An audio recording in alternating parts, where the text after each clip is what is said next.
दोस्तों आज इस वीडियो में बात करेंगे हम पुष्पेंद्र कुलश्रेष्ठ की, जो एक महान सनातनी हैं, एक महान राष्ट्रवादी नेता हैं और लगातार वह देश का भ्रमण करते रहते हैं। और जिस तरह से वह देश का भ्रमण करते हैं, हिंदू संगठनों के मंचों को साझा करते हैं और अपनी बात रखते हैं। अपनी बात रखने का उनका स्टाइल अलग है। आप अगर उनको नहीं जानते हैं, आपने अगर उनको नहीं सुना है तो आपको सुनना चाहिए। अगर आप उनको सुनेंगे तो आपके दिल में भी सनातन धर्म के लिए प्रेम जागृत होगा और आपकी भी चिंताएं बढ़ेंगी हिंदू धर्म के बारे में।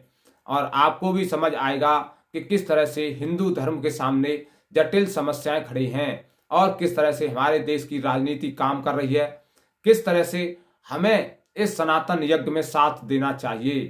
तो दोस्तों आज हम इस वीडियो में बात करने वाले हैं पुष्पेंद्र कुलश्रेष्ठ ने क्या कहा हमारे देश के बाबाओं के बारे में, क्या कहा हमारे देश के कथावाचकों के बारे में। तो दोस्तों पहले आप पुष्पेंद्र जी का यह वीडियो देखिए जो उन्होंने अनुरुद्धाचार्य जी महाराज के मंच पर खड़े होकर कहा है। क्या कहा है पुष्पेंद्र जी ने, तो देखिए इस वीडियो में। धर्म प्रधान देश को जाति प्रधान में बांटा और हजारों दुकानें चल रही हैं। इसलिए उन कथावाचक से मैं बिल्कुल एक राय नहीं हूं। वो बहुत बड़े हो सकते हैं, बड़े गिनती से नहीं होते कि कितने सुनने आ रहे हैं, लेकिन हमारे यहां कथा इस बात से तुलती है कि वो 5 करोड़ रुपया लेते हैं, इसलिए कथावाचक हैं। ऐसे कथावाचक भारतीय समाज को नहीं चाहिए। क्यों नहीं चाहिए मैं इसलिए कहता हूं, वो राम की कथा सुनाते हैं, उनका सम्मान करता हूं, मुझे कोई निजी तौर पर लेना देना नहीं है, ना जीवन में मिला हूं, ना मिलने की कोई इच्छा है। लेकिन सवाल सिर्फ इतना है, ये बात अगर मैं यहां नहीं बोलूंगा तो मुझे जाते वक्त चैन नहीं आएगा कि एक इतना बड़ा कथावाचक मंच पे हो, इतने सारे लोग कथा सुनने आए हों। कम से कम ये बात उनको पता होनी चाहिए कि वो कथावाचक 5 करोड़ ले, 100 करोड़ ले, ये मेरा विषय नहीं है, मेरी उनसे कोई स्पर्धा नहीं है।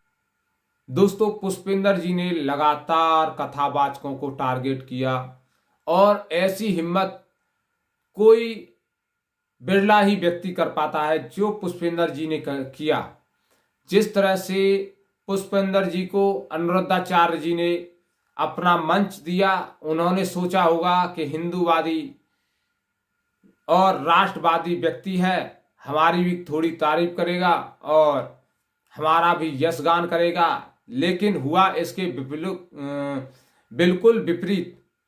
और जिस तरह से पुष्पेंद्र जी ने देश में बेटियों के साथ, महिलाओं के साथ घटनाएं हो रही हैं उस पर खुलकर चर्चा की और उन्होंने बताया कि किस तरह से हमारे देश में बेटियों पर अत्याचार किया जा रहा है, किस तरह से चौक चौराहों से बेटियों को, बहनों को और महिलाओं को उठा लिया जाता है और उनके साथ गलत काम किया जाता है और उन्हें तड़पने के लिए छोड़ दिया जाता है।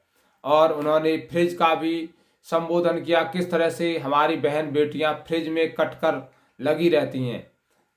लेकिन इससे बड़ी भी उन्होंने एक चिंता जाहिर की कि जिस तरह से हमारे देश के कथावाचक गली गली जाते हैं, बड़े बड़े राज्यों में जाते हैं और बड़े बड़े शहरों में जाते हैं और वहां पर जाकर कथा करते हैं, क्या उन्होंने इस मुद्दे को कभी छुआ कि किस तरह से हमारे देश में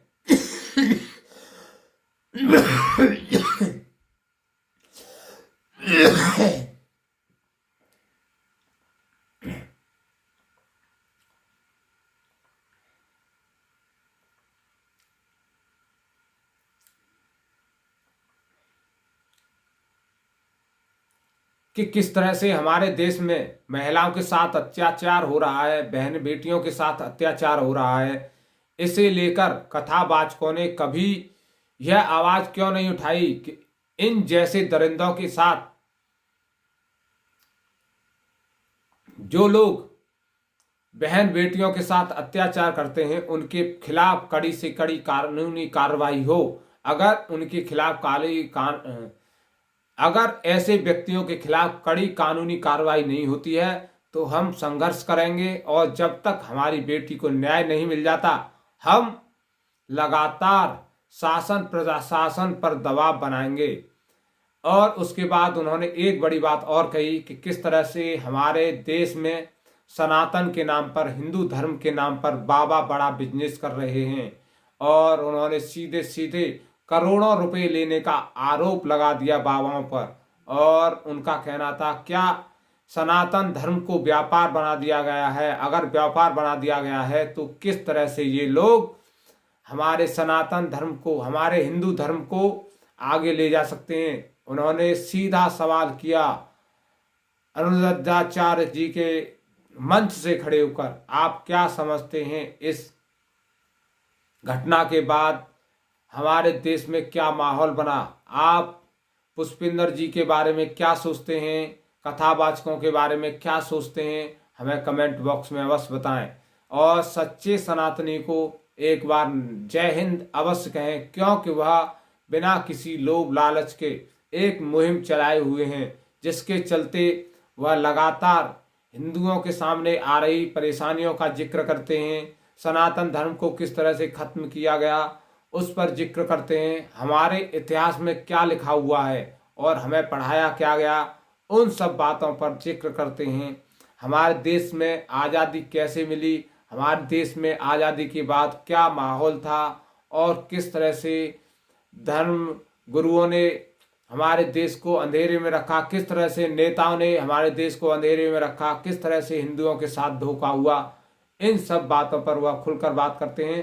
तो पुष्पेंद्र कुलश्रेष्ठ जी को अवश्य सुने और पुष्पेंद्र जी के विचार अपने मन में धारण करें।